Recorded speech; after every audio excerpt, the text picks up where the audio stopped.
Quelque chose d'étrange est en train de se passer sur le marché de l'immobilier. Là où tout le monde se demande quand est-ce que le prochain crack aura lieu, les prix de l'immobilier, les taux hypothécaires et les menaces de récession continuent de grimper. Mais ce que j'ai découvert, c'est bien plus inquiétant. Pour comprendre ce qui se passe réellement, il faut qu'on revienne en arrière et savoir pourquoi on en est arrivé là. Sur le petit beurre, il y a écrit petit beurre. Ça fait de la lecture. Avant les années 1980, l'immobilier n'était pas vu comme un investissement. Les prix de l'immobilier, avant, ils n'augmentaient pas plus rapidement que les salaires, ou même le marché boursier. Personne n'anticipait de perdre de l'argent sur une maison. C'était impensable. L'immobilier, c'était juste un moyen de préserver son capital, pas de le multiplier. Puis tout a changé. Les années 1980 ont vu l'avènement des obligations hypothécaires qui ont transformé l'immobilier en un marché d'investissement. Ces obligations sont devenues un panier contenant des prêts hypothécaires des gens et ce panier est devenu un produit négociable, comparable même à une action. Et aux États-Unis, les banques ont été même encouragées à prêter de l'argent beaucoup plus librement. Même si c'était quelque chose de risqué, elles le faisaient parce qu'elles pouvaient simplement regrouper ces prêts hypothécaires et les vendre pour éviter tout problème. Les obligations hypothécaires, elles ont permis à beaucoup de personnes de devenir propriétaires dans l'immobilier, mais elles ont également été le point de départ d'une déconnexion inquiétante entre les prix de l'immobilier et les revenus. Et cette déconnexion, elle devient de plus en plus inquiétante et même Wall Street y contribue. Avant 2008, les investisseurs immobiliers étaient principalement des gens ordinaires. Ils achetaient des maisons pour les louer et donc ils réalisaient le rêve américain, devenir propriétaire et générer des rentes. Donc c'était bien beau, mais tout a basculé après.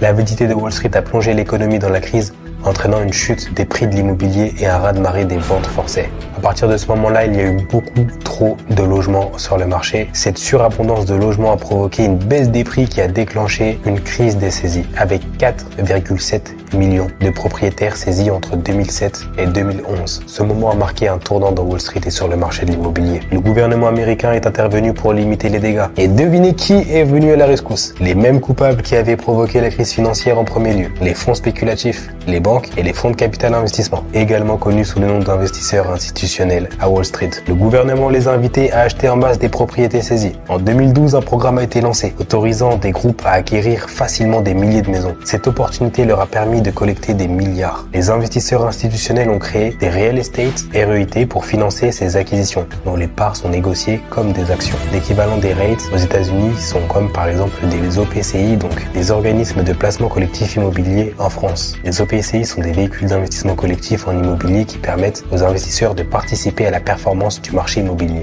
Ça permet aux investisseurs d'avoir la possibilité de diversifier leur portefeuille immobilier sans avoir réellement à investir dans l'immobilier, donc dans la pierre, et éviter du coup tous les problèmes qui sont liés à l'immobilier physique. Donc ça peut être les impayés, ça peut être les dégâts causés par les locataires. Et donc les OPCI sont réglementés par l'autorité des marchés financiers. Ils doivent respecter bien sûr certaines règles en ce qui concerne la composition de leur portefeuille, la liquidité et la distribution des revenus aux investisseurs. Rapidement, des milliards ont afflué dans le monde entier. En 2013, ces investisseurs avaient dépensé près de 20 milliards de dollars pour acheter des maisons unifamiliales aux États-Unis. Leur plan initial était de vendre ces maisons aux occupants après l'amélioration de l'économie, mais ils ont vite réalisé qu'ils pouvaient gagner bien plus en les louant indéfiniment. Les taux d'intérêt faibles leur ont permis de s'endetter à bon marché, de devenir propriétaires d'entreprises et de facturer des loyers exorbitants. Au premier trimestre 2022, ces acquisitions ont augmenté en moyenne de 28% par mois, dépassant même largement les chiffres des années précédentes. Aujourd'hui, on vit dans une époque où Wall Street, composée avant de gens ordinaires, se disputent tous pour avoir les mêmes maisons. Ils rachètent progressivement les quartiers, font grimper les prix de l'immobilier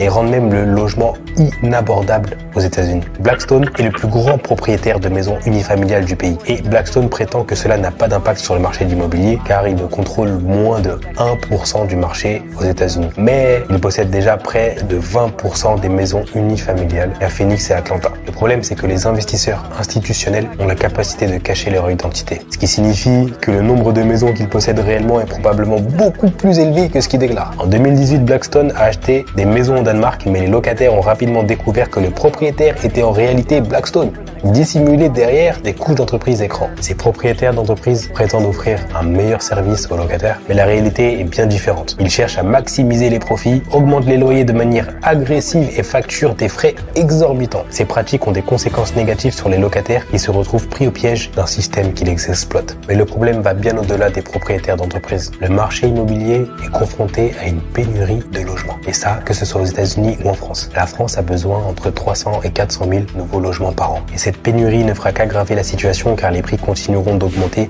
tant que l'offre de logement ne sera pas suffisante. C'est vrai qu'avec la montée des taux d'intérêt, on commence à constater une baisse des prix de l'immobilier, mais ça va pas durer sur le long terme. Ces dernières années, on a remarqué que les prix de l'immobilier avaient tendance à monter très rapidement, tout simplement parce qu'on a une pénurie de logements. Vu qu'on a moins d'offres, le peu de logements qui est disponible est précieux. Aujourd'hui, avec les taux d'intérêt faibles, les prix d'immobilier ont tendance à stagner, voire diminuer, mais jusqu'à quand? À partir du moment où les taux recommenceront à descendre, les prix d'immobilier continueront à monter. Mais le vrai problème réside dans les réglementations de zonage qui limitent la construction de logements plus denses. Près de 75% des terrains résidentiels dans de nombreuses villes sont réservés aux maisons unifamiliales. Après la grande récession de 2008, le secteur de la construction de maisons a connu un effondrement avec une chute de 64% des revenus des 200 des plus gros constructeurs en seulement 3 ans. Aujourd'hui, l'industrie est confrontée à de nouveaux défis, la hausse des coûts des matériaux de construction et des problèmes de chaîne d'approvisionnement. Les investisseurs institutionnels, les groupes de quartier et les entreprises se disputent les biens qui restent sur le marché de l'immobilier. Et c'est le citoyen moyen qui en subit les conséquences. En vérité, c'est que le rêve américain est en train de mourir. Pour l'une des premières fois dans l'histoire américaine, vous avez plus de chances de réaliser le rêve américain en dehors des États-Unis.